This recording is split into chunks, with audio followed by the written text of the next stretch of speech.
before I started, but whatever. I'll start it in a minute.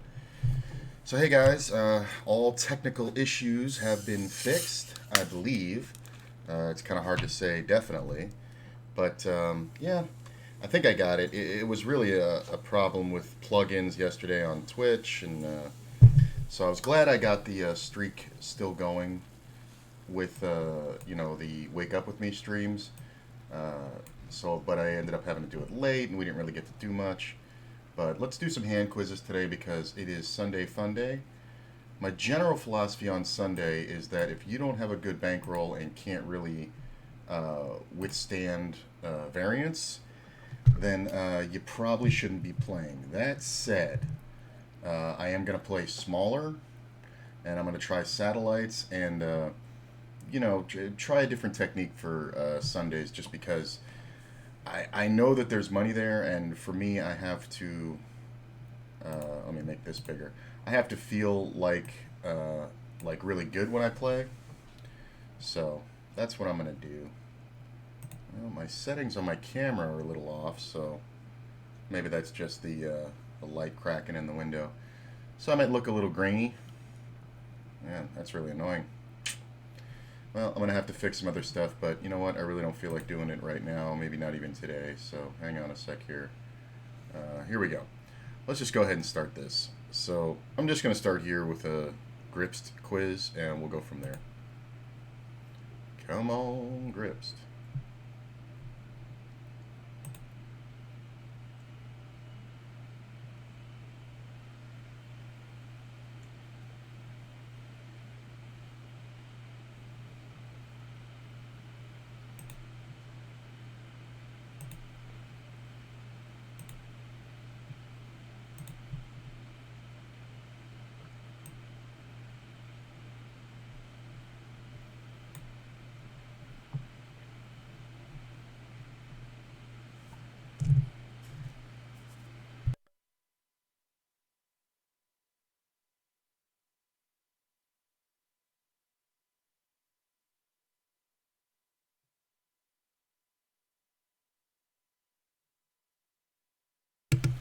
See, this is why I say that if you can't play properly, you shouldn't play the game because this is a player who's obviously affected by the buy-in of the tournament. So, I mean, if you satellite in, man, you have to have the outlook of, you know what, it's a shot. You know what I'm saying? It's nothing big. It's a shot. Whatever. But if you are buying into a tournament that's over your head, you're going to be fucking vulnerable, not playing well. So he's talking about a timid player who's not being happy with the decisions if he doesn't win. Like if you get it in with the best hand and he loses, he's getting very destroyed by it. In that instance, I would suggest a raise. Live poker is different than online because I think we can steal it pre-flop and being in position post-flop because we are in the big blind, he's in the small. I think a raise is proper. I don't think. Let me look at the stacks here. So if we make it 5,200, right? He calls. That's an additional. What is that? It's like almost 4,000. So he's kind of gonna be semi-committed. So if he has a hand like Ace Jack suited, this is the kind of player that'll just jam it because they're scared. So while I think most of the time in actual play, it's probably a good idea to call and then play post flop. I think in this specific instance, we want to take the lead away. So I'm going to go 3,500. I think it's fine. Blind versus blind, you don't have to raise that big because he could just have a standard 3.5x open from the small. So we're going to go ahead and 3-bet.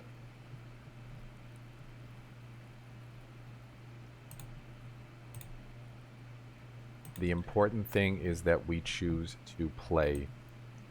I just realized As we will. you guys couldn't hear that. He just basically described the situation, and he said that this player is... Excuse me. He just said that this player is overly invested and underconfident in the tournament. He's obviously playing a buy-in bigger than he's used to, and he's letting the results get to him worse than they should. You know what I'm saying? Every time he loses a pot, like just standard things that happen in poker, you get it in with aces versus kings, and kings win, that's the kind of thing that shouldn't upset you at all. But if you're playing too big for your bankroll, that's the kind of thing that will absolutely upset the shit out of you. So that's basically what the read on this guy. So we decided to 3-bet for those reasons, as you heard me say. Now we'll hear Jarvis go through the hand. We'll see in many situations, the options here are close between calling and raising. The important thing is that we choose to play this hand. If we consult our poker coaching charts, we see that blind versus blind, ace 2 offsuit, facing a raise is a 3-bet. Reasons being, we have the ace blocker, decreases the chances that our opponent has an ace, and he's going to fold a lot more because of that. Also, we have a deuce in our hand, which is just a card that really brings no value to our hand. And we would like to potentially get slightly better aces that aren't that strong to fold. Ace 4, ace 5, ace 6. Also, there are a lot of hands that are going to be very live against us, like Broadways, that we'll be able to take the pot away from on a low board, likely. And also just some junk that we get out of there. Side note, this chart on the left here, this is the small blind raise first in chart that's on Jonathan Little's poker coaching site, pokercoaching.com. It has raise and 4-bet, raise and call when you get 3-bet, right? So this is raise, and if you get 3-bet, you 4-bet. This is raise, and if you get re-raised, you call. This is raise, and if you get re-raised, you fold. This is limp, and if you get raised, you re-raise. Limp, get raised, call. Limp, get raised, fold. And then fold. This breakdown was pretty much what made my small blind play so much smarter now. And I learned this chart by taking 2 weeks playing 10 NL Zoom, 3 tables at a time, about 10,000, somewhere probably around 7,000 or 8,000 hands a day, referring to this chart every time I was in the small blind and just trying to memorize the spots. It's a very insane way to learn it, but it worked for me, and I thought it was the only way I could put in the real good hands. So it took me about, total hands, I think it was somewhere around 60 to, well, was it? I was playing 1,000, I was playing about 1 to 2,000 stint hands, and then that would take me about 2 hours. I was doing that 3 or 4 times a day. So yeah, it was about 7,000 hands a day. I did it over 10 sessions, so yeah, so about 70,000 hands. Huh, it sounds like a lot, but it's not, because when you're playing Zoom, you just kind of fold, and it's like, you know, and when you're playing 3 tables, it's really fast. So, you know, in the actual small blind, let's say it was 60,000 hands, then I was in the small blind 10,000 times, which I think was enough to get a good grasp on this. I mean, I stopped using the chart for anything in live play after that, but or actual play after that, but I still am trying to memorize this perfectly. I don't have it yet, but it's very complicated, but this is the kind of stuff that I love about the site. Those are the reasons why we 3-bet ace deuce in this spot, but personally I opted to call. I thought the price was just fine, getting 2 to 1 in position with an ace, happy to take a flop and play the pot in position. The EV of them is close. I think the EV of 3-betting this hand is slightly better, but we see as soon as you get up to, say, ace 5, or if your ace is suited, then it becomes a call. So this is 3-bet bluffing range that we're going to have to balance our value range. Yeah, but I opt to call here. We take a flop. Pretty favorable flop for us. Ace clubs, 9 of hearts, 4 of spades, giving us top pair. Our opponent checks to us. Action is on you. What should you do? Should you check, bet small for 800, bet half pot 1,600, or bet 2,400? So it's kind of interesting. Let me turn this down for a second. I don't know if my words are popping too much here. Hey, what's up, guys? I see you there.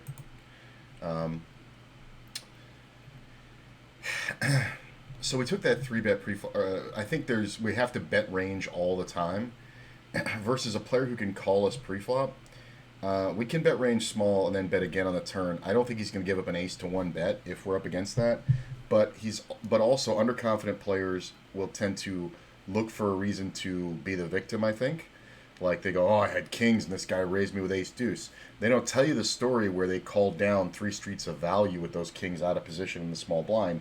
Just what happened pre-flop. So if I were betting range here, I would probably bet right around 1,000, maybe 1,100. I guess 16. I think 1,600 is just a dumb bet. I think 2,400 there's some merit to it, but when we get called, we're obviously beat. So I'm just going to go ahead and bet 800. I think that's the closest to what I would do in game. In this spot, we're not going to get a lot of value from a ton of worse hands if we bet. We do have a pair of aces, but we have the worst pair of aces there is. We may get check called by a 9. May get check called by a 4, although I think a 4 may bet themselves.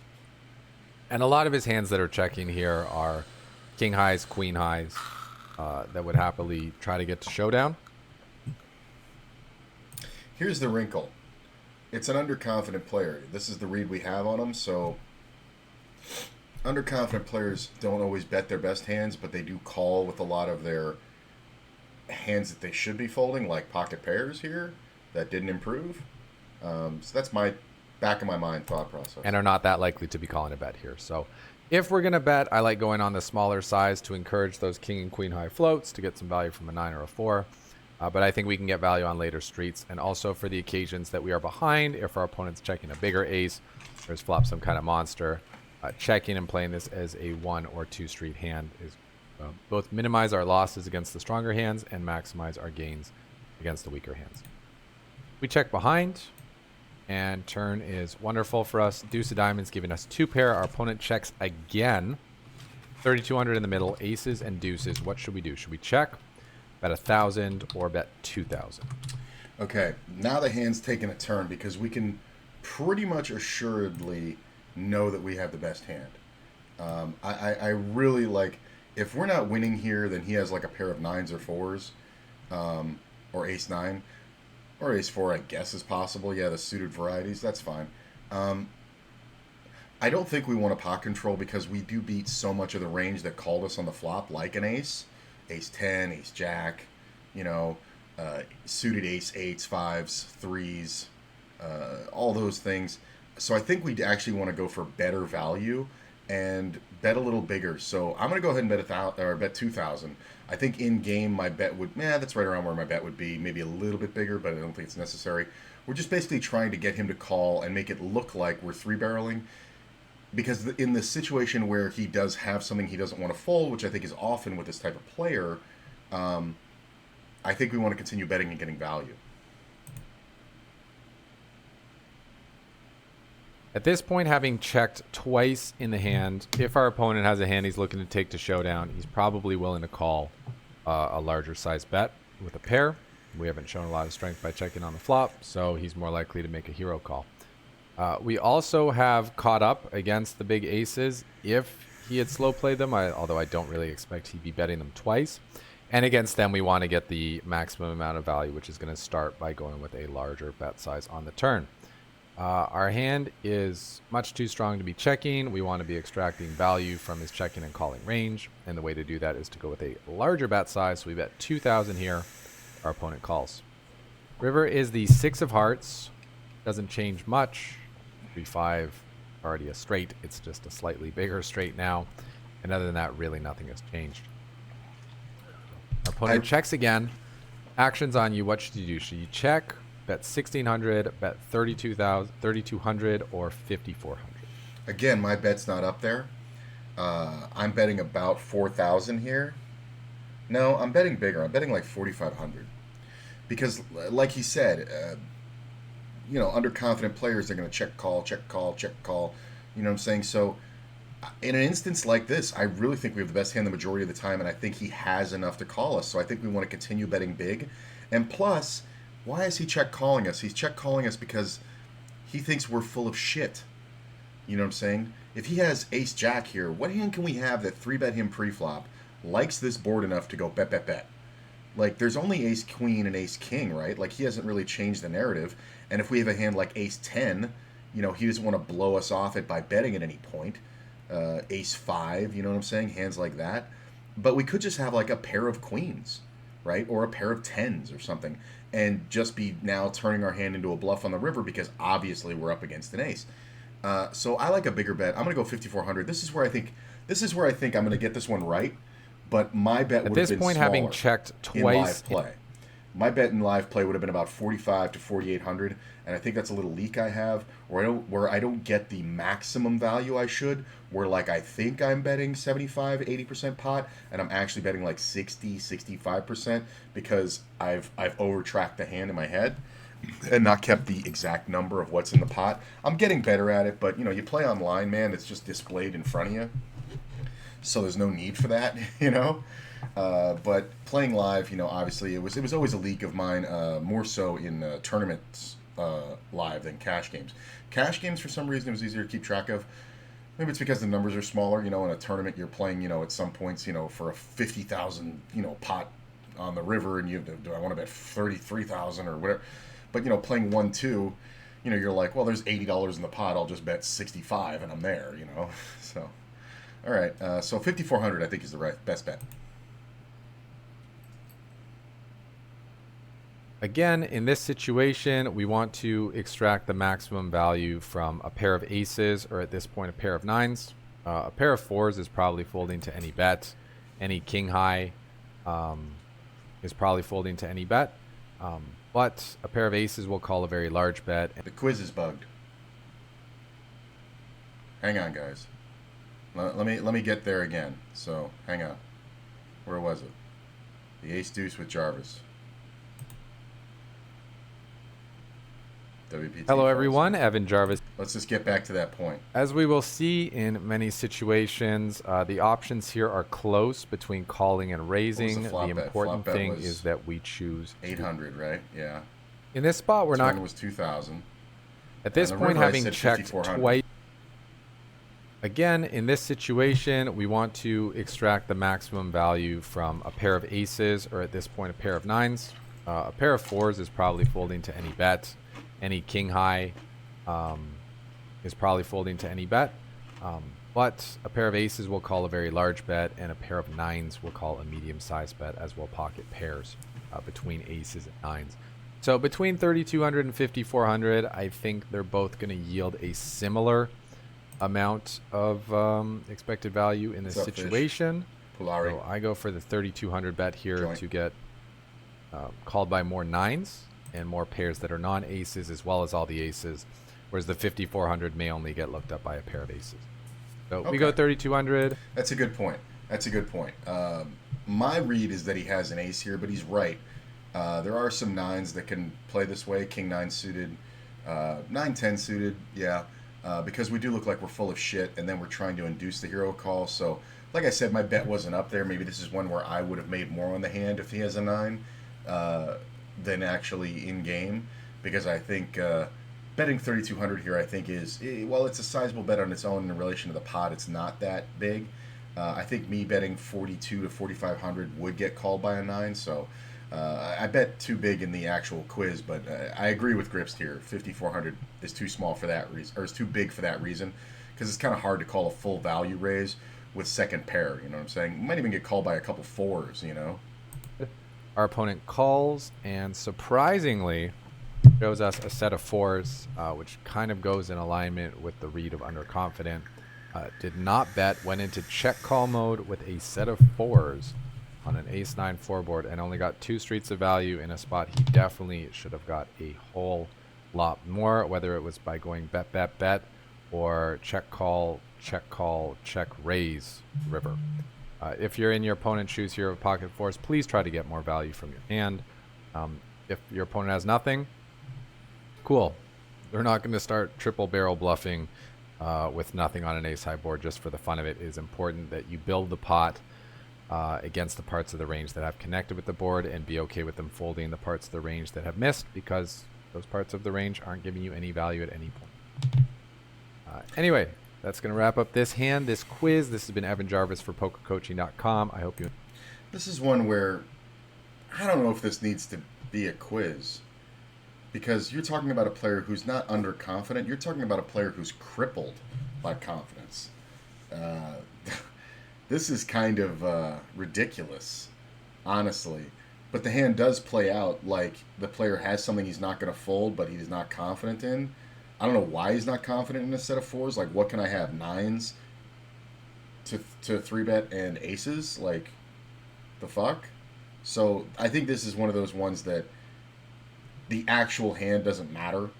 We played it against a player like that because we are going to get called by a lot better hands. And if that's the case, then making the larger bet on the river is more important, because I was trying to think, if he had something like a weird two pair like 9-6 or 4 deuce or 4-6, 9-6, those things are possible. He's going to call us anyway with all that. If he's only ever going to call, then we should be betting bigger. If he's never going to raise, we should always be betting bigger on the river, because we have the deck pretty crushed. I mean, what hands beat us? Ace 9, Ace 4, Ace 6, which very unlikely since we have an ace. Also, I don't know if a player this underconfident is even playing 9-4 or Ace 4 or Ace 6 pre-flop, especially since he can't have the there's removals of a lot more combinations of hearts and things like that. So I don't really think I'd ever be up against that. But this is also the kind of player that is not rushing to fold. Like, he's underconfident, and underconfident players don't want to get bluffed. You know what I'm saying? They kind of, it's that thing where they're nitty and they feel entitled. We talked about that on another Matt Affleck quiz. I feel like even though in this specific instance we would have lost, we're going to win this hand about 95% of the time. The problem is we're up against a hand that's going to win on this board about, in this betting scenario, 100% of the time. Or 99.9, because we could have pocket nines, we could have pocket aces, pocket sixes, and turned it into a bluff and got there. But the sixes is very unlikely, so it's really only aces and nines. So in the situation where you have a hand that's going to win 95% of the time and your opponent is only ever going to call, never going to raise, you should be making those value bets bigger, I think. So I think in this specific instance, that's the move. But this is just a player who, honestly, if I'm playing against him in the big blind now, I'm going to keep the pots a little bit smaller. No, I'm not, because this one was a two-pair hand. I'm probably going to make it bigger pre-flop, and then post-flop I'm not going to try to bluff. I'm just going to go for value when I hit. And when I don't, I'm going to pot control, and he's going to bleed all his chips into me. It's fucking hilarious, though, the way he played this one. Let's do another one. Here we're in a 105 Turbo online. Full trust in the cutoff. We have Ace King suited over here. We can limp in for 100. We can min raise to 200, or we can shove it all in. Okay, Turbo tournament, right? So super fast structure, right? Probably 5-minute blinds. We have 15 blinds, but it looks like that's pretty comparable with what everybody else has. So maybe this is where the tournament starts. There's a lot of gamble tournaments that start out with 15 blinds. This is what I always talk about, man. When we get down into it, you don't have to always jam all in. I think the move here is a min raise, because it is so early in this tournament. I mean, everybody's got 15 big blinds. I imagine this is like first or second level. With 5,100, it could definitely be second level of the tournament, right? And with 5-minute blinds, if we started out, on the button, we would be right here, after 3 to 5 minutes. So yeah, I like a min open. There's no point in jamming, because even though there's not much play to be had, we want a player with ace jack behind us to commit himself. They might not just call off cold with ace jack. We want to get 3-bet by king queens in the small blind and big blind, and then jam over them. So definitely got more playability than people think in these spots. So it's a raise, man. Really? This is a great limp spot. 15 Limp big spot. blinds from late. I don't know this structure very well. I don't know these kind of tournaments. I don't play these. But limp, I'm curious. Let's hear it, man. Position is where we get jammed on a lot. So we don't want. It's true, we do get jammed on a lot, and this isn't a late tournament situation where, we're down to 2 tables and everybody's got about 15 blinds and we limp and that looks super strong. In the early stages of a turbo, it's exactly the opposite. Limping looks super weak. So, okay, I'm with you. Want to give our opponents a great reshove price, and we want to limp in with some hands. So I'm probably more likely to raise or even consider shoving with ace king offsuit. But with the suited combo, it plays well multi-way in case it goes limp, limp, limp. Okay. So we want to limp the suited combos. So it's like an insurance policy when everybody's short stacked, that if you don't get raised and get the opportunity, if you don't get 3-bet and get the opportunity to jam, then playing the hand multi-way has more value because it's suited, obviously, and you don't just play for a one-pair hand, you can play for flushes.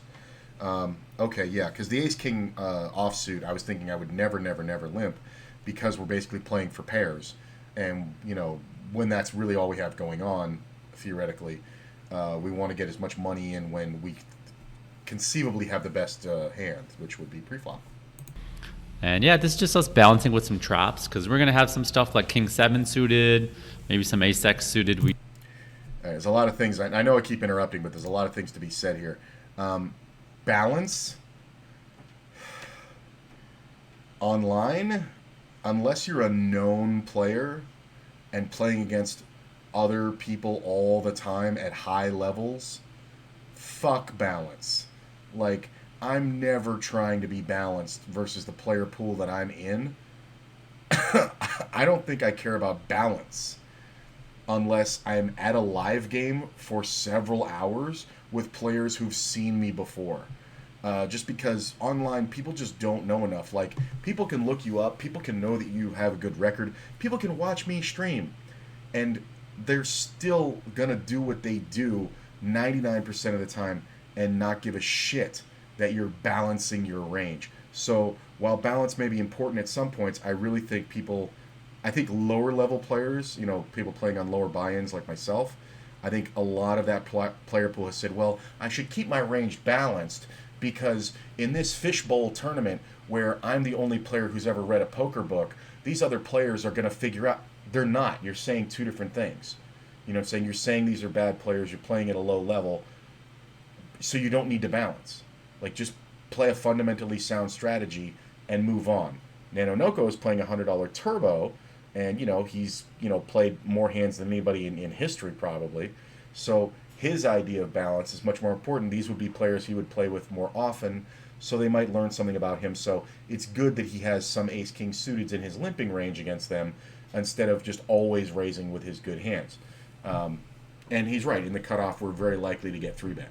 We don't want to shove, or maybe some ace x offsuit that we can't raise call. And then we just balance it with some traps like 10s plus, ace king suited, ace queen suited. But again, the offsuit combos, I'm mostly just raising or jamming. Yeah, because like I said, they don't play well post flop multi-way. So we limp in. Just heads up with the big blind. Flop 7-6-2, we can check, we can bet 100, we can bet 180, or we can bet 280. I don't think there's a point in betting here. I think this is one of those situations where our hand is good often enough, and we don't want to bet and get check raised by some draw that we're actually beating, like 5-4 or 2 diamonds, or even like 8-9 or more likely 10-9, hands that 4-3. Hands that, got in the pot for free and now have a range where they have more equity against air balls like we have, ace-king, but they have less actual hands than we do. So they have less showdown value than us. So I think in this instance we want to check, let the turn come off, and if a card, jack or higher comes off, we can bet. There's an argument saying that because we didn't raise, we can play for a steal here because we could just have a pair of 8s or better, something like that. But I think it's better to check here, keep the pot smaller, especially when we only have 14 blinds each, I like the 100 bet here a lot. I think I did go 180 here. I think I would have liked to see a smaller bet. I just feel like the opponent's range is so trashy, we don't need to bet that big. And okay, his range is trashy because he's in the big blind, but that doesn't mean that he's playing bad hands on purpose. That means that you limped and he just went check. So what's he supposed to do? Fold for nothing? Like, he's just like, oh, you know what? I don't have a hand that's good enough to even check for free. So I'm just going to go ahead and fold the pot to your limp. So his range isn't trashy. His range is the deck. Like, I know it's Nanonoko, and he's very smart. And I know he's going somewhere with this. But you have to keep an eye on things where we're retroactively creating content here, man. the 180 bet can be good. The 100 bet can be good because it is a limped pot. We can also have the deck. Now we kind of are saying that we have an overpair here, eights or better, but we could also have some draws. And he's right. The range is the deck for the big blinds, so they kind of have to have something to call us. That being said, I guess because it's unraised, I shouldn't check. So I agree with that. So I think his original thing, what he said of betting 100, is fine because that is 1/3 pot. Yes, I don't know why he bets a 180. Let's hear it. Especially with this hand, we're gonna want to peel if you check raises, and it's a little harder to peel. We're still gonna, but it's gonna be harder to peel when he check raises here because what if he makes it 600? Then it's just a bit tough.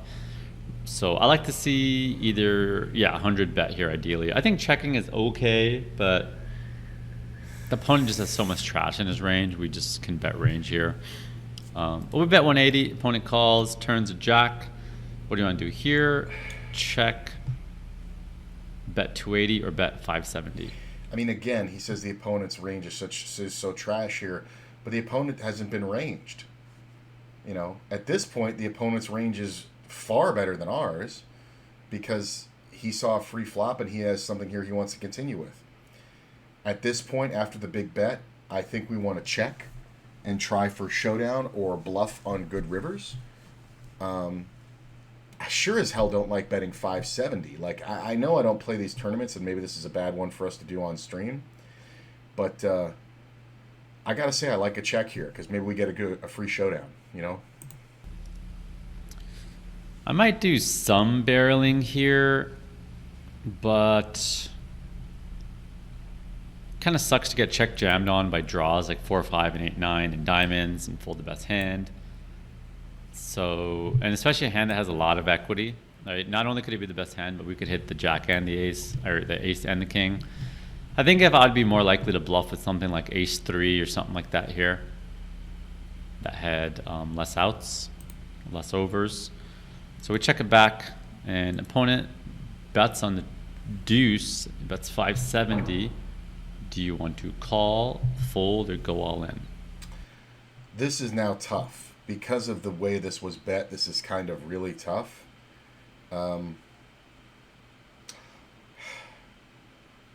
Yes, our hand has a lot of showdown value. If we call, though, we're at 650. I think it's a fold.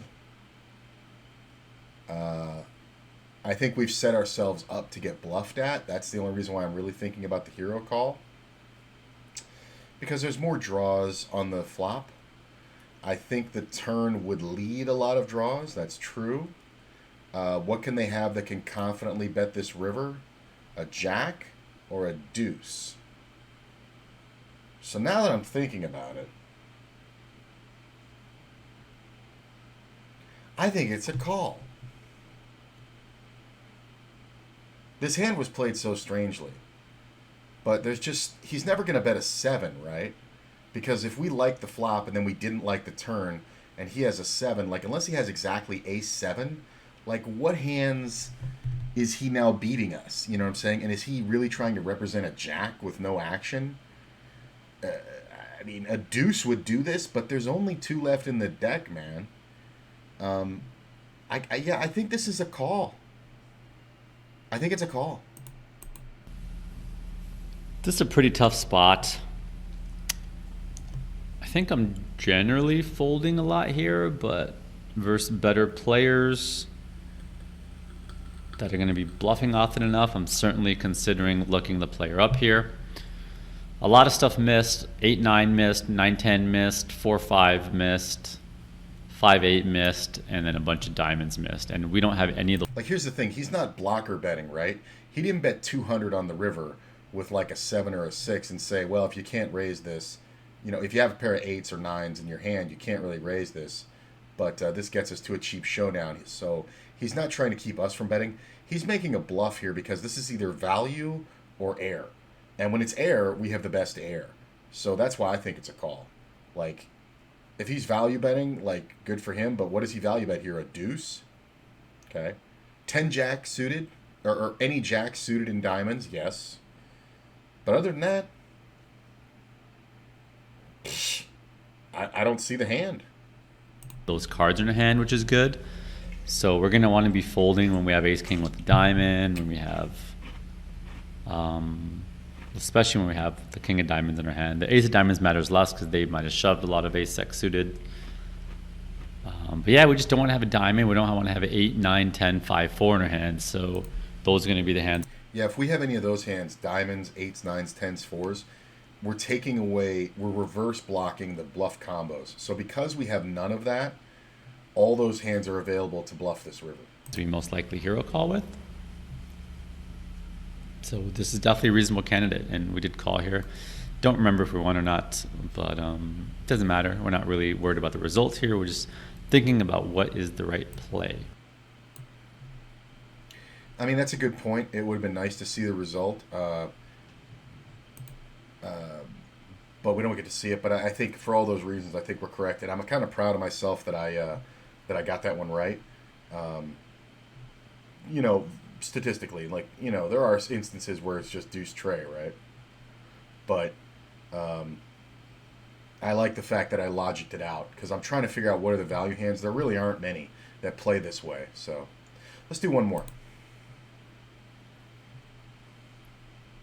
What's up, my students? This is Tristan Wade for Poker Coaching, and I got one more 2-5 no limit hold'em cash game quiz for you. So let's get right to it. The low jack is an unknown player who raises to 3 big blinds, aka $15 in a cash game, and we're sitting here with king queen offsuit right next behind this player on the hijack. What should we do here? Should we fold? Should we call? Or should we raise to 50? So, player in the low jack raises to 15. We don't really know anything about him. There's going to be a lot of squeezes, I think, if we just call. So I like my standard versus an unknown player with a hand as good as king queen that's not premium like ace king suited. I'm going to 3-bet a ton just because I don't want to call and incentivize the button, small blind or big blind to 3-bet. Even the cutoff can do it sometimes. But I think we want to raise here just to prevent that from happening. Because now, if it's been raised and re-raised and you have ace-jack on the button, I mean, you kind of just got to fold it, right? But meanwhile, if it's get raised and called, you can 3-bet the ace-jack on the button. So I like a 3-bet here. And I know it's hard to do those things in real life, but I found it less scary to have control in the hands, so that's my other reason. I tend to err on the aggressive side because I'm kind of a confrontational guy. So for me it works, but I had to build up that confidence by saying, you know what, I want to be the one dictating the action. So when in doubt, I tend to raise or bet. So the variables I want you to look at here are mostly our position. If we were on the cutoff or the button, I think we have a hand that will play as a call sometimes. Since we're here on the hijack and we have 2 players in position and 2 players in the blinds, I think we want to 3-bet this hand a little bit more than just call. So I give call 8 points, I give raise to 50, 10 points, and that's my reasoning for it. We don't have ultimate position here. We don't want to just let people in behind us for 3 big blinds. So I go ahead and raise it to 50. Everyone folds and the initial raiser calls our 3-bet. So that's fine, we're in position, we have a pretty good hand, and we have control of the pot with a range advantage. So this is everything we want. And we get a really good flop here, king 9 deuce, rainbow. What should we do now? Should we check? Should we bet 30 or should we bet 50? Obviously, when we 3-bet a pot in position, we're going to be 3-betting, or when we 3-bet a pot in position, we're going to be betting range on all flops. This flop is exceedingly good for us, though. So it's interesting.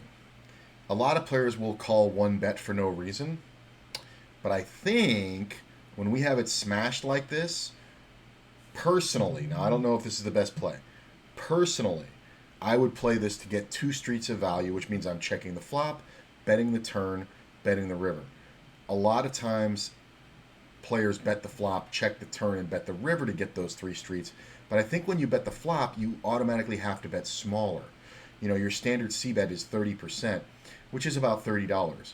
I think when you check the flop, and now there's 100 in the pot, and it checks to you again, now you can actually bet 60 or 50, and it makes more sense that you're bluffing, right? So you can get call a bigger bet can get called. And let's say you bet 50 on the turn, now there's 200 in the pot. On the river, you can now bet 120, and your line kind of looks like bullshit. You know what I'm saying? Because what hands are you doing that with that aren't just monsters? And what monsters are you three betting pre-flop? I mean, other than Ace King, but most players don't trap the Ace King. So I think a player with jacks will look you up there. So I don't really think it serves purpose to bet on this flop. I'm going to go with what I would do and then hear what the coach would say. Again, this is one of those board textures that we would be betting a lot if we missed or if we didn't. King 9 deuce. Usually going to bet with bluffs and value. So see, this is tournament player mentality that I have, where it works in 1-2, which is the stakes I play live. If I'm playing live at all, which I'm not right now. So it would work there, but I think this is because it's 2-5. It's a little bit higher level. So they're just going to snap call every bet on the flop, and he's right. We're going to bet all bluffs and all value hands in this flop, so why not get some money in? So maybe we can get 3 streets in that regard. So I see his point. I can definitely agree with that. I think the bet here is 30 then. I think you just bet a third of the pot and keep it standard. Hey, what's up, Punisher? How you doing, man? Yeah, we're doing some quizzes. No hand reviews because I didn't play yesterday. What's going on, bro? But yeah, I didn't play yesterday because I was having technical issues, and it took me all day to pretty much get the stream back to back to where it needs to be. And I was just so annoyed by the time I got it fixed enough to do the morning stream that I was like, you know what? If I play poker now, I'm just torching money because I'm too fucking. I was brain fried, but I got it all fixed. The camera, I changed some settings, so let me know if you think it looks a little grainy. I think it looks a little choppy and blocky, more so than usual. So I'm going to change some settings after the stream. It's just kind of digital. Quizzes, sorry, my bad. I like the quiz with the sets you did earlier, the all-in flop or 8K bet. Let's see. I like the quiz with the sets you did earlier, the all-in on the flop or 8K bet. Oh, are you talking about a hand quiz that we did? Was this today? Or was this another day? Because I don't think we had any sets on the flop on that one. But I want to see what he says here. So I think... hero head deuce deuce. Yeah.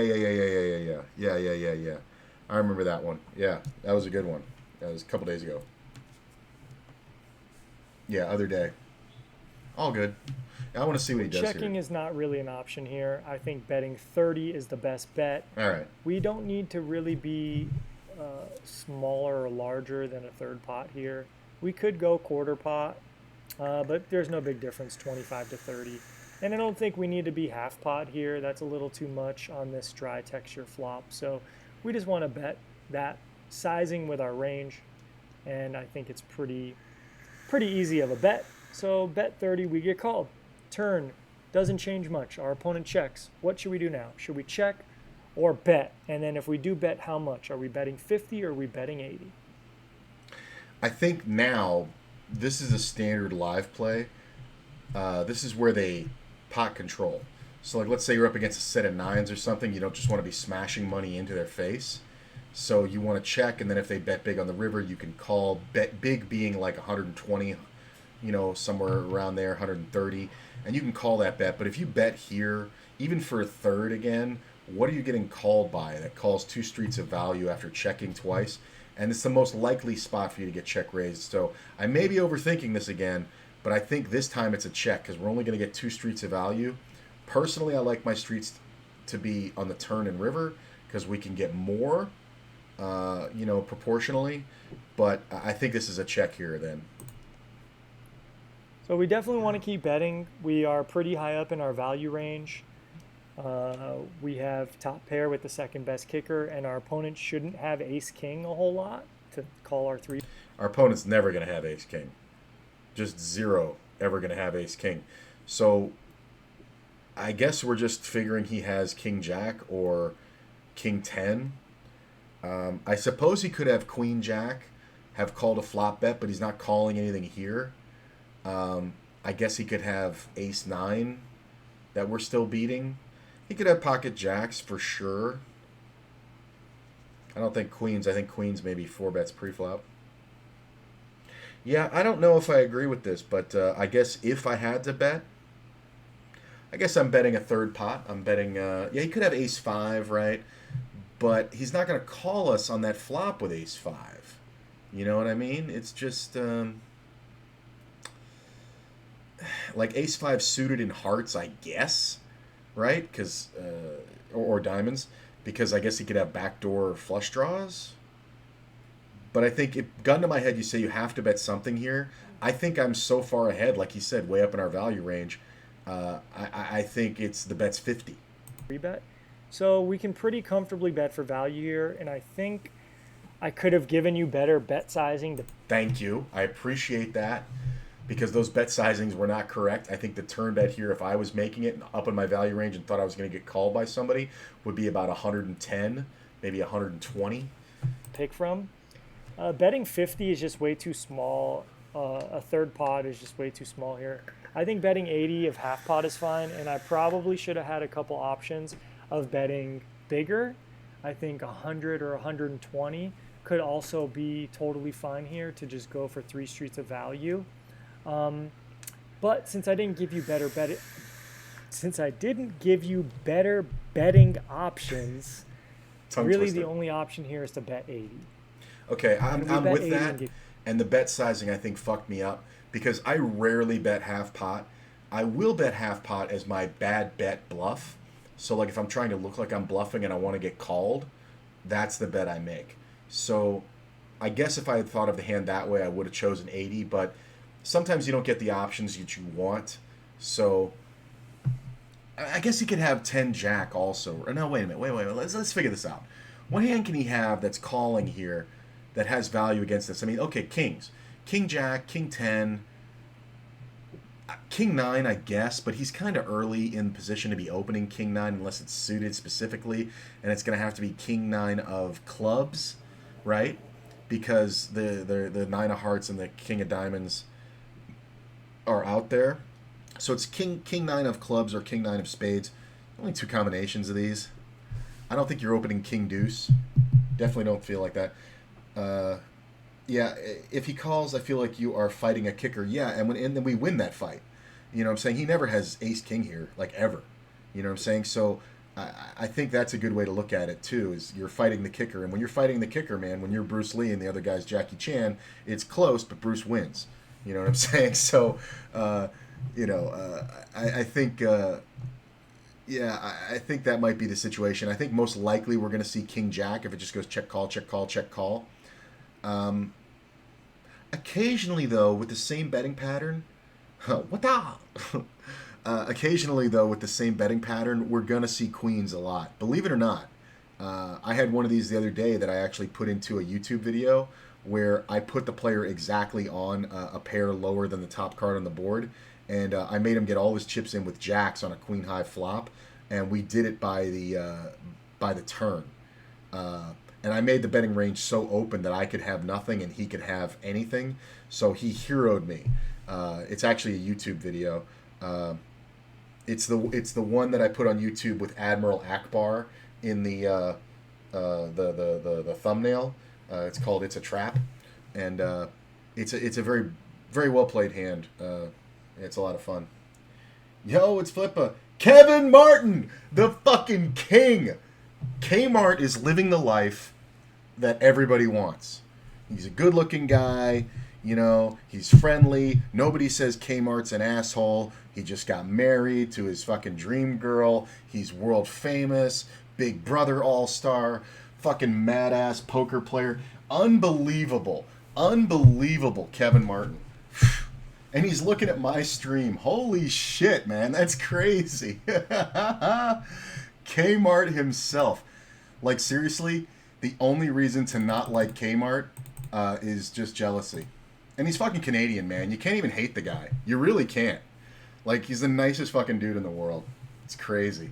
How you doing, K-Dog, man? I hosted you the other day. I didn't know if you remembered me. But I'm glad you did, man. Truly is an honor, bro. Very cool. That's awesome. I know you're grinding today. That's fucking sick. Wow, Kmart, that threw me off, man. And it's cool because I used to have some interactions with those dudes when they lived all in the same house. My man, I used to watch your stream all the time. I remember the ice and everything. Oh shit! Oh, that's right. Yeah, you were. We were all kind of in there together. Like Jamie and Jamie was like full swing, right? Matt was getting started 4 years ago, and Kmart. You were in your very learning phases and building up and like really learning quickly. And yeah, I had some things where I chit chatted with Jamie, and when I went to Canada, we ended up playing a heads up match that I gotta find it. It's on my old YouTube channel somewhere. I unpublished it, but we played some heads up matches, and yeah, it was so fun, man. But those guys were always super supportive, man, and I still appreciate them, and I watch them all the time. And Kevin's just a beast now, like a beast. It's fucking insane. But that's so cool, man. Thanks for coming out, bro. I appreciate it. I really do. That makes my day, man. Be called. You playing today? Now, Should the be. other thing that would have been good with picking better bet sizing options on the turn is we could have set the pot up to have a pot size shove all in. So if I bet 120 instead, that would have put more money in the pot and taken more money from our opponent. Jack worst river But either card. way, the river is a jack. Our opponent checks. And what should we do now? Should we check? Should we bet 150 or should we bet 300? I gotta puss out here. Because the jack is the nut worst card on the river. Like, King Jack is really the only hand that's check, call, check, call, check, call. Sometimes players will do that with a gut shot, looking to check, raise, bluff on the river. But we are deep enough for that. We still have 128 blinds, right? So let's say we bet on this river. There's, 327, and we're going for value. We're gonna bet like 220-ish, somewhere in there, and he just jams in our face for $400. Do we call this with one pair? I mean, we kind of take it in the shitter when we do that. I think this is the nutworks card because Queen 10 also checks here, right? Because for the same reason, because when they check raise jam on us, it looks like a bluff. There's also hands like Jack 9. Yeah, that river's straight to hell, exactly. There's also hands like Jack 9 that got there. Yeah, that's the nut worst river, man. I'm just checking here. I've gotten every street wrong so far in this one, just because it is live cash. I don't play much live cash. I think in a tournament, this hand plays much differently. So I'm going to go ahead and check, and we're going to see what the man says. So on a lot of different rivers, I think we could have just went for value. Deuce 4, maybe even a 9, a queen, obviously. And then, if it comes a 10 or a jack on the river or an ace, I think those are all kind of troublesome cards because how light is our opponent going to call us when more scare cards come? So like a 10 or a jack is kind of scary because it can hit part of our opponent's range. Even this jack on the river, like, does our opponent have 2 jacks? Maybe. So if we were to bet here, I think we'd want to be betting 150. And I gave that a score of 3. And I gave a score of 0 to betting 300. And I guess that's just because I don't think we should be betting this river that much for value. Nah. Again, if it was a deuce or a 4 or a 3 or a 5, I think we could get hero called by maybe 10s, jacks, or queens. Maybe even a worse king, since our opponent won't have many ace kings. But I'm going to say 50-50 here. He's either got king jack or pocket queens. But on a jack, a 10, or other kind of scary river cards, like a queen even, that improves us, it might scare our opponent away. So I just don't think we're going to get called too light here. And I think this river card is a little troublesome that it hits our opponent's range a little bit. Now, sure, we could, if you think this opponent is just really sticky and they have a hand like Jack 10 or Queen Jack and they'll just hero call you on the river with a pair of jacks, then by all means you should be betting here every time. But if you think the opponent's like a solid player and you just aren't sure and they're going to fold queens to a bet on the river or something, then you probably just want to check here. So I think this is a good spot to check, and I just knuckled, uncertain that I was able to get 3 streets of value here on this river.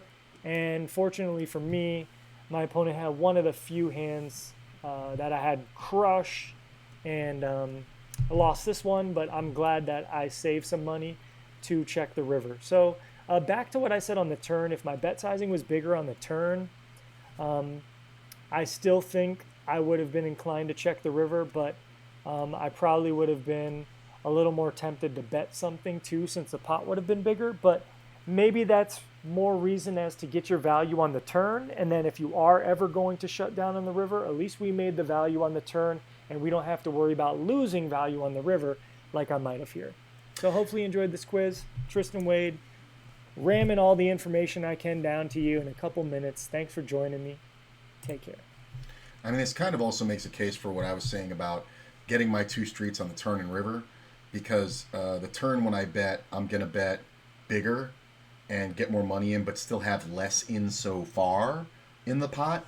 And on the river, look to make my biggest bet that'll be easily get called by a pair of queens or a king 10 or something like that. But when a jack or a 10 hits, or a queen, obviously, I'm gonna check it back, man, because I'm gonna be like, that's a really shitty card. So I think in this specific instance, I'm gonna lose less. I think in 1,000 of these specific instances, I think the coach is right here. I think because it's a cash game, like in a tournament, I would like playing it my way. In a cash game, I think I like playing it this way. I'm totally down for that. I think it's just, it's just not, I want to do one more. I got some energy there. I want to do one more. I am playing today. I'm going to be playing it around 2 or 3 p.m., which is like 2 hours. What is it? Like 12:15 here in Vegas. So yeah, about an hour and 45, maybe 2.5 hours I'll be playing. But I wanna play one. I want to do one more here because I got kind of jazzed there when Kmart came in.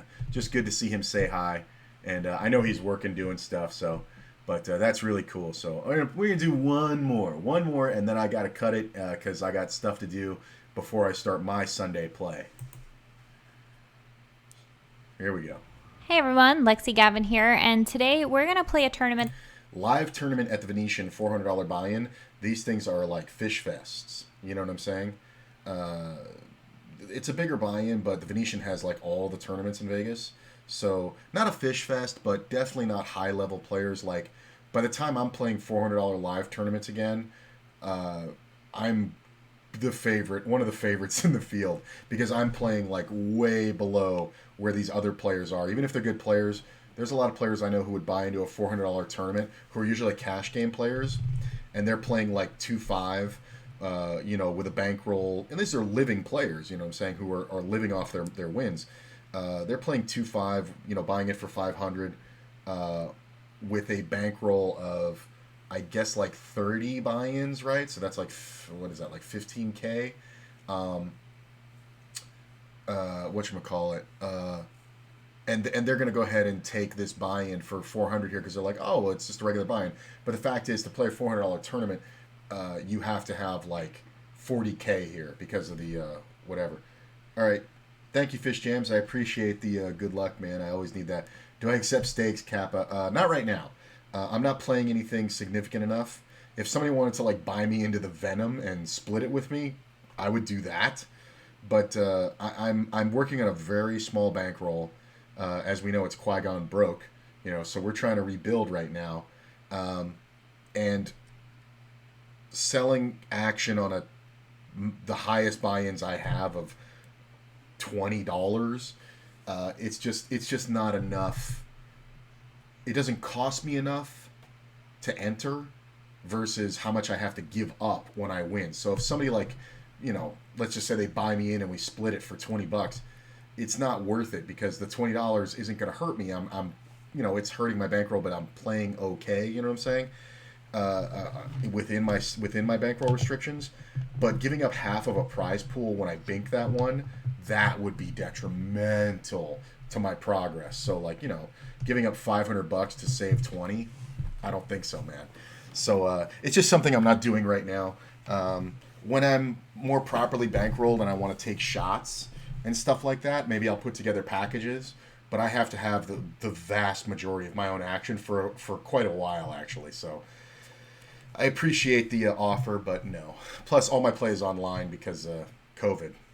So that being said, this is not the toughest field in the world is all I was trying to say. So Queen 8 suited on the button in the Venetian. That I played Or at the on the cutoff. Venetian. It's a $400 buy-in, 80K guarantee. The blinds are 200, 400 with a 400 big blind ante.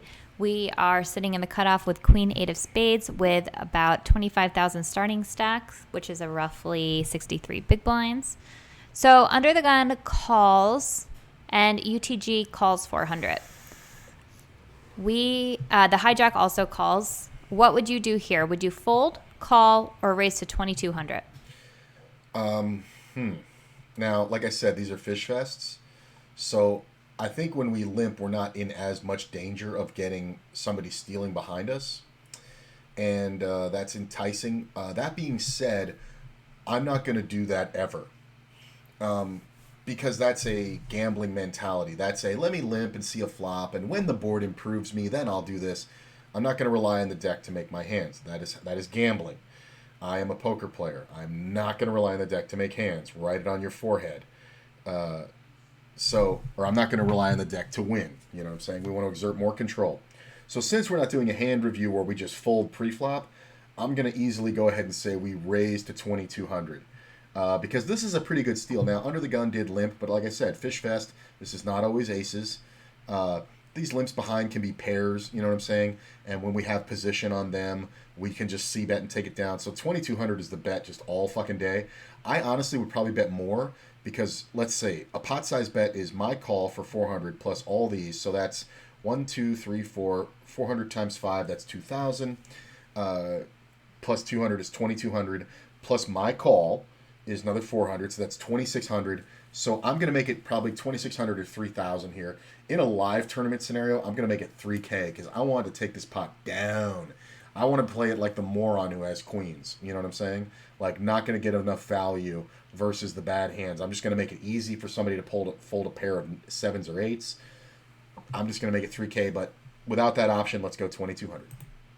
Okay, so I think that here we could just limp behind. We're guaranteed. His hand's kind of not strong enough to do that. It's kind of not strong enough to do that. You know what I'm saying? Like, Queen Jack, yeah. Queen Jack suited, yeah. But Queen 8? Queen 9 suited even, yeah. But Queen 8's over my line. I think my best limp here is, or my worst limp here is Queen 9 suited. Queen 8 suited is yeah, it's over my line. I don't like it, but let's hear. Here's the other thing. I love listening to the women coaches on here because women have such a different perspective on poker versus men. For men, it's a lot of times a lot of aggression and dick waving. Women tend to play more tactically. It's like if you watch the NBA versus the WNBA. I always found the WNBA to be actually way more entertaining to me because they didn't have the big muscles and the 7-foot tall guys to plow through, and they didn't have the Michael Jordans because just the physicality is different. So they had to have excellent shooting skills. They had to have strategies. They had to have A1 passing, stuff like that. You had to tactically maneuver the game because you can't just LeBron it through the front line, just rawr, you know what I'm saying? Like, I was always pissed. This is a side thought that I had the other day. I used to love Superman comics when I was a kid.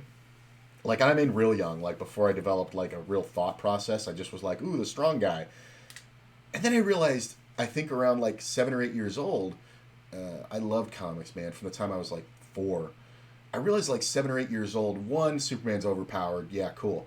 But the real problem is that Superman is just a jock. Like, he's just strong. He's not, I mean, he's smart. And when there's a comic with Mr. Mixaplix in it, yeah, he's clever. But for the most part, Superman's problem-solving ability goes as far as punch this guy harder. Which, fuck that. The villains are more entertaining. Lex Luthor is a regular guy. He's got to figure out how to make money and, the maniacal plans and be a fucking genius and all like that. Like, there's more to him.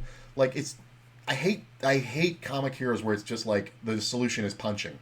Like, the Hulk isn't even the solution is punching. He's got to worry about, the implications of being out of control and and getting and not hulking out on the wrong person, and it's a whole thing, man. Like, so it's just funny to me.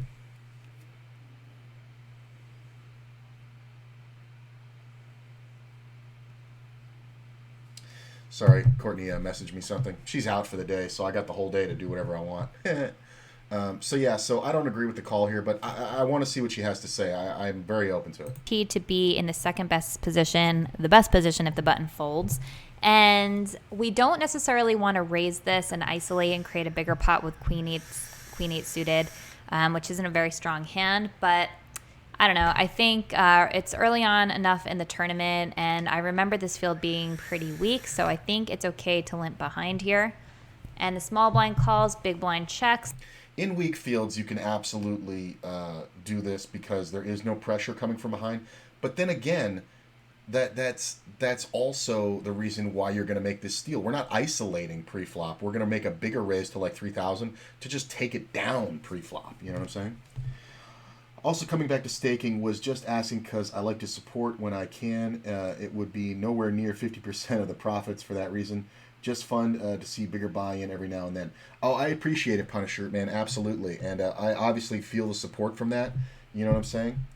Oh, that's a draw if I've seen. Yeah, exactly, right? Yeah, backdoor flush draw, straight draws, gut shots. It's kind of crazy, right? And nobody should really have a king here. Like, I mean, it's a weak-ass field, so somebody could have it. But we're going to be up against 10-jack a lot. It's kind of weird. But, yeah, the support, I definitely feel the support, man, just by people coming out and watching, and obviously the subs and donos and whatever like that. And maybe down the line, if there's a bigger buy-in, but I can't afford much of a bigger buy-in, you know what I'm saying? So I don't know how I would do it, so, but it'll come around. I'm just not really thinking about it right now. I'm kind of worrying about the stream and the YouTube. I really want people to get to the new YouTube channel because I've definitely gotten better at editing, and I'm putting up a lot of shit. There's like 5 Jedi mind tricks, which are like hand reviews where you see me play it in game, and then we go over it the next day, and you see every aspect of it. It's really cool. I just donate directly for bankroll when I can. I appreciate that, man. Yeah, because everything I make from the stream is going right to bankroll. All the subs, all the donos, everything. I'm just saying, fuck it. That money goes right in bankroll. I'm not trying to live off of it. You know what I'm saying? Not for a long, long time. So always appreciated, of course. So, all right, let's hear what she keeps saying. The flop is king jack 10 with a spade. So we flop some nice backdoor equity here. Small blind checks to the under the gun player who bets 600 into a pot of 2,800. We get a fold from UTG1 and everyone folds. So what would you do here? Would you fold, call, or raise to 1,900? Okay, it's a weak-ass field. Yeah, I remember you used to do the Jedi mind tricks on the old channel too, right? It had some familiarity to it. Yeah, I used to call them flips tips because, I was flipper back then. But my style of play and my outlook on life is so completely changed that, now it's Qui-Gon. So I'm going with Jedi mind tricks. And I'm really picking out the hands that are usable commonly, but advanced. So I'm looking for the ones where it's like you really have to think out and know the situation in order to do it. Like they're kind of exciting hands. Like I'm not just trying to like coach. I'm trying to say, look, this situation comes up a lot, and this is how you can win in this situation when normally you couldn't be able to. Or this is how you can get a guy to go broke with an under pair to the board when you've just flopped the world. Like I'm trying to cultivate something of, these are not the droids you're looking for. You know what I'm saying? I'm trying to get that vibe going where it's like, this is the magic of poker, where if you understand the game to such an extent, you can do so much more than the other players because you know what they're doing.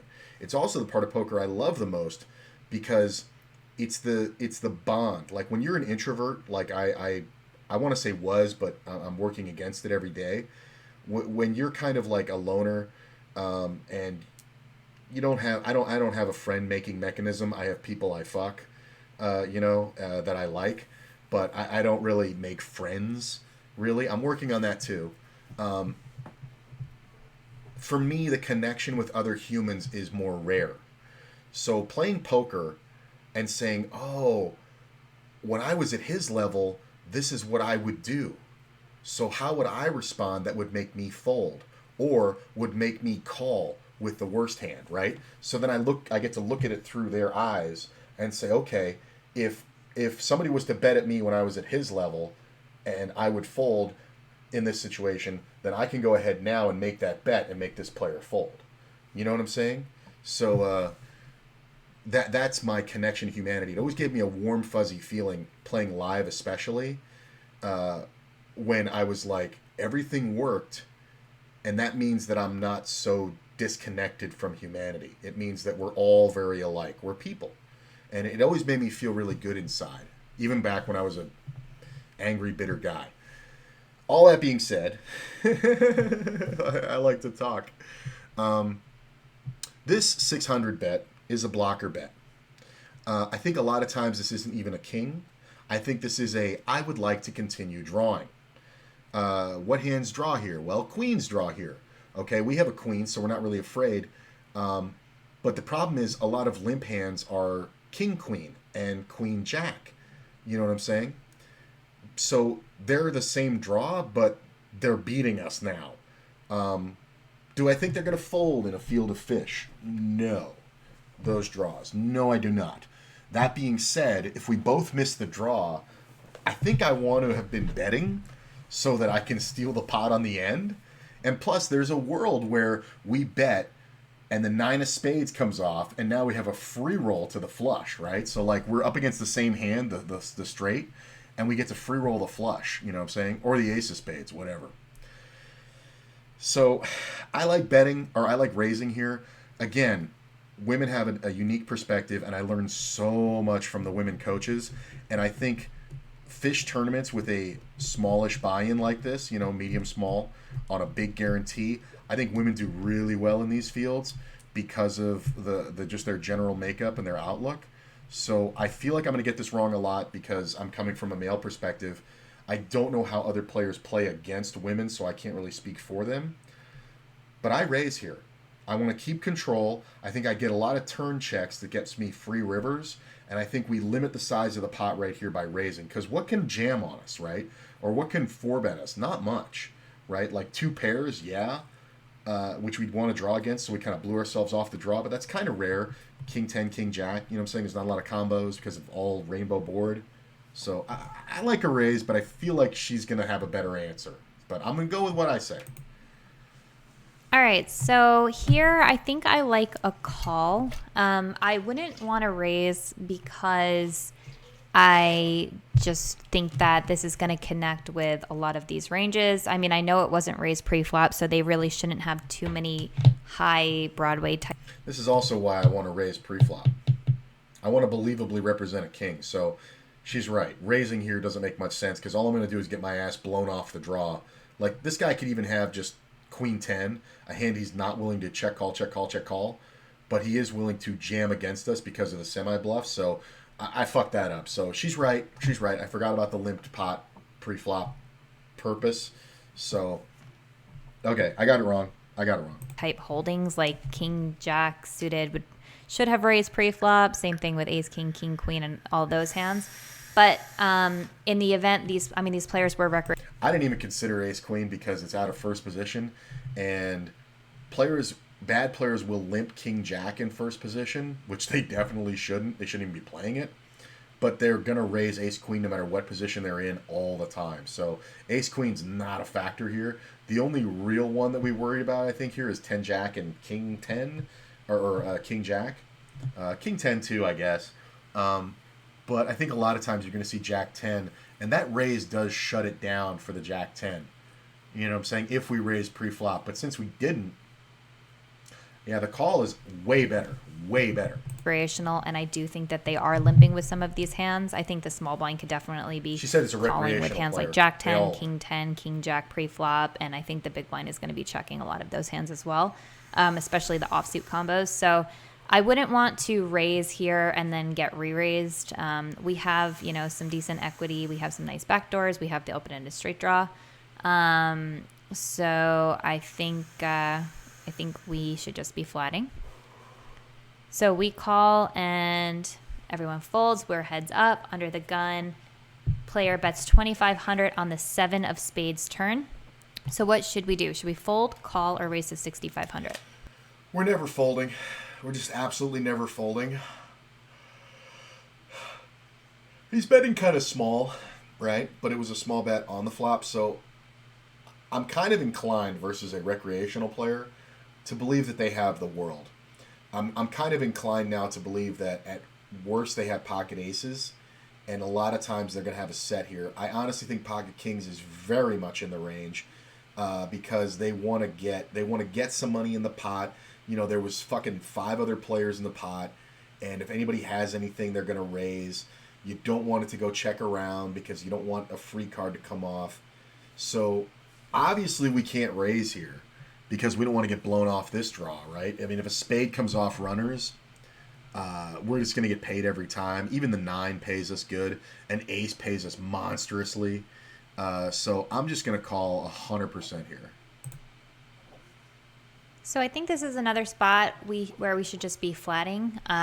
It's nice that we picked up the flush draw, but I think we have some nice equity to hit our straight or our flush, and I want to keep him barreling. Again, I wouldn't necessarily want to raise, and then at this point, if we raise, we would probably have to be playing for stacks here, and I don't necessarily want to do that right now. So only because it is, early on in the tournament, and I want to say this was a freeze out. I think it was a freeze out, and when it is a freeze out, I don't go as crazy. So that's kind of why I decided to flat. And the river was a deuce of hearts. We bricked. That's unfortunate. And he bet 6K and a 9K, so we obviously fold. So hope you guys enjoyed this quiz. I will see you next time. I did really enjoy it. I love the women's perspective. Again, it's very hard for me to agree because my feeling is I don't want to try to rely on the deck to make hands. I don't want to gamble. I want to control. But then again, that is a very male point of view. So I get it, and I'll use this hand as insight against female players. See, because here's the thing. He was barreling the turn, but he bet a third pot on the flop. On the flop, he bet like a sixth of the pot. On the turn, he bet a third of the pot. So it's a barrel, but it's a barrel with a 22. Like, it's almost a BB gun. Because there's no hand that's folding for a third of the pot that isn't a draw. So it's basically a player blocker betting all the way down. It's a barrel, but it's not it's not a shotgun. You know what I'm saying? It's not good. Like, you would bet a third on the pot on the flop. You would bet 2/3 on the turn, and the river you would, set up the jam. And that's what I would do with kings, but I would have also raised it pre-flop. You know what I'm saying? If I did limp it, I would absolutely play kings that way because I'm going to feel like I'm going to look like such bet bullshit that I'm going to get called by all the draws, and then the river is just going to be a regular fold. I might even check the river to get bluffed at. Obviously, we're never bluffing this river specifically because this player has shown that they have something. I think this player a lot of the times has 2 pair. I just think that's the only way that can go.